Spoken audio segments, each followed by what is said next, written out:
Histórias do caminho, o jugo leve.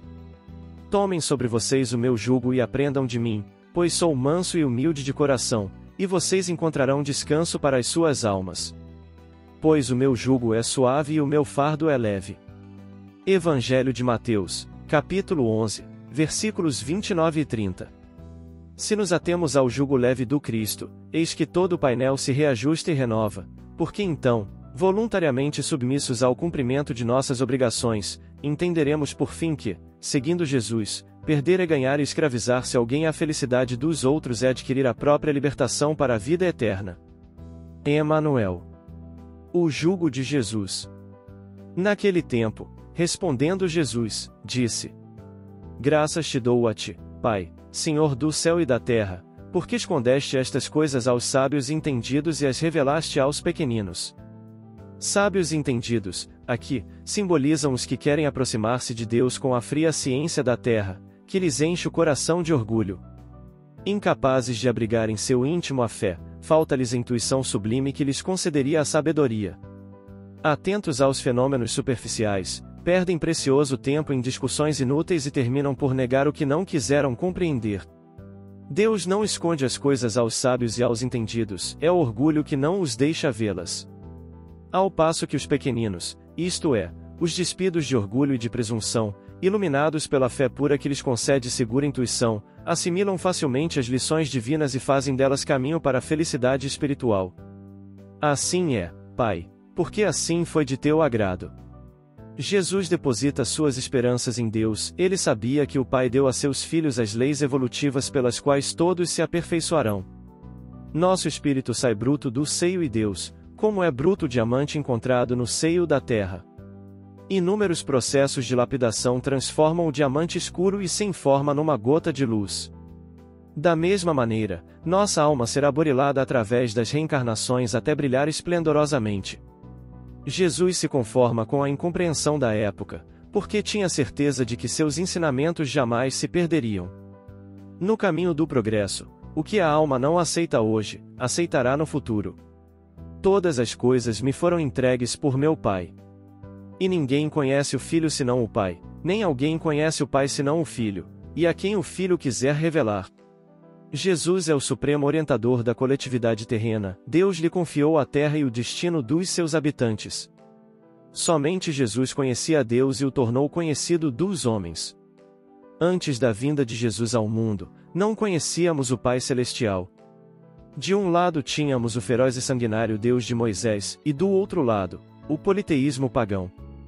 Jesus veio e aboliu o Deus de Moisés e os milhares de deuses do paganismo, revelando-nos o Pai extremoso, o Deus bom, que trata carinhosamente de todos os seus filhos, quer sejam culpados ou justos, quer sejam bons ou rebeldes. Vinde a mim todos os que andais em trabalho e vos achais carregados e eu vos aliviarei. Os que andam em trabalhos no mundo, somos todos nós que aqui estamos a saldar os débitos das vidas passadas e ainda carregados das ilusões terrenas. Encontraremos alívio em Jesus, porque sua consoladora doutrina nos enche de resignação, de calma e de paciência ante os rudes embates da vida e nos livra do peso das ilusões, demonstrando-nos que a verdadeira felicidade não consiste na posse transitória dos bens da terra e sim nos bens imperecíveis do espírito.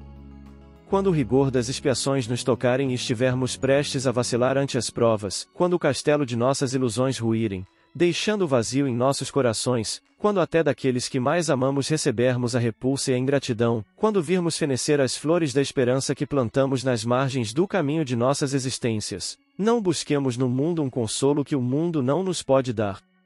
Procuremos o consolo na doutrina de Jesus e estejamos certos de que o acharemos. Tomai sobre vós o meu jugo e aprendei de mim, que sou manso e humilde de coração, e achareis descanso para vossas almas. Porque o meu jugo é suave e o meu peso, leve. Quão suave é o jugo de Jesus e quão pesado é o jugo da terra.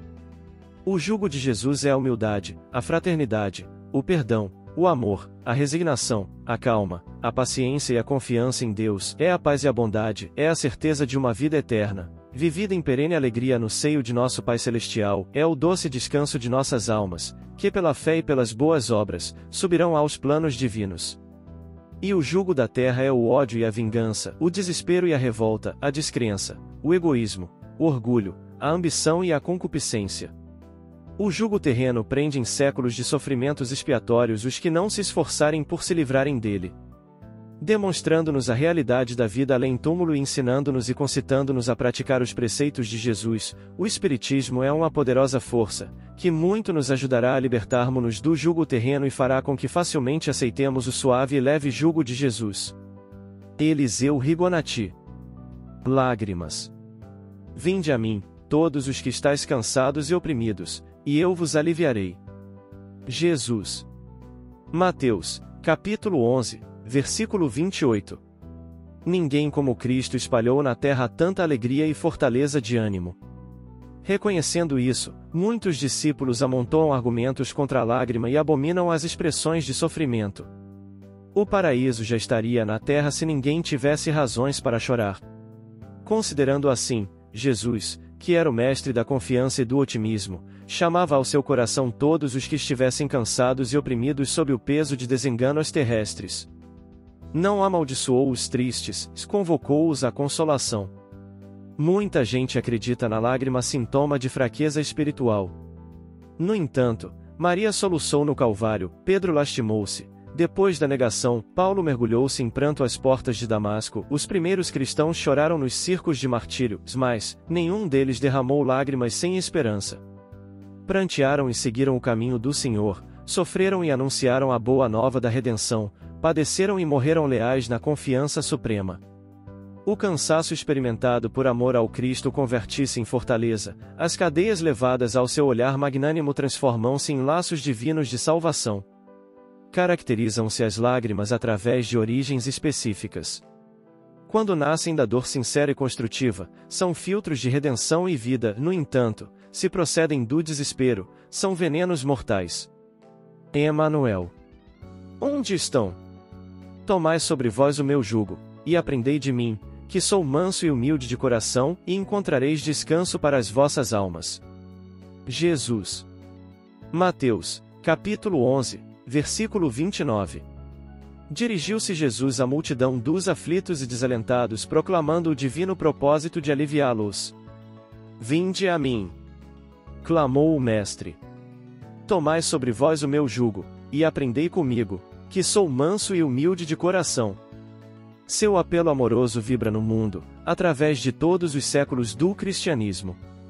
Compacta é a turba de desesperados e oprimidos da terra, não obstante o amorável convite. É que o Mestre no vinde a mim espera naturalmente que as almas inquietas e tristes o procurem para a aquisição do ensinamento divino. Mas nem todos os aflitos pretendem renunciar ao objeto de suas desesperações e nem todos os tristes querem fugir à sombra para o encontro com a luz. A maioria dos desalentados chega a tentar a satisfação de caprichos criminosos com a proteção de Jesus, emitindo rogativas estranhas. Entretanto, quando os sofredores se dirigirem sinceramente ao Cristo, hão de ouvi-lo, no silêncio do santuário interior, concitando-lhes o espírito a desprezar as disputas reprováveis do campo inferior. Onde estão os aflitos da terra que pretendem trocar o cativeiro das próprias paixões pelo jugo suave de Jesus Cristo?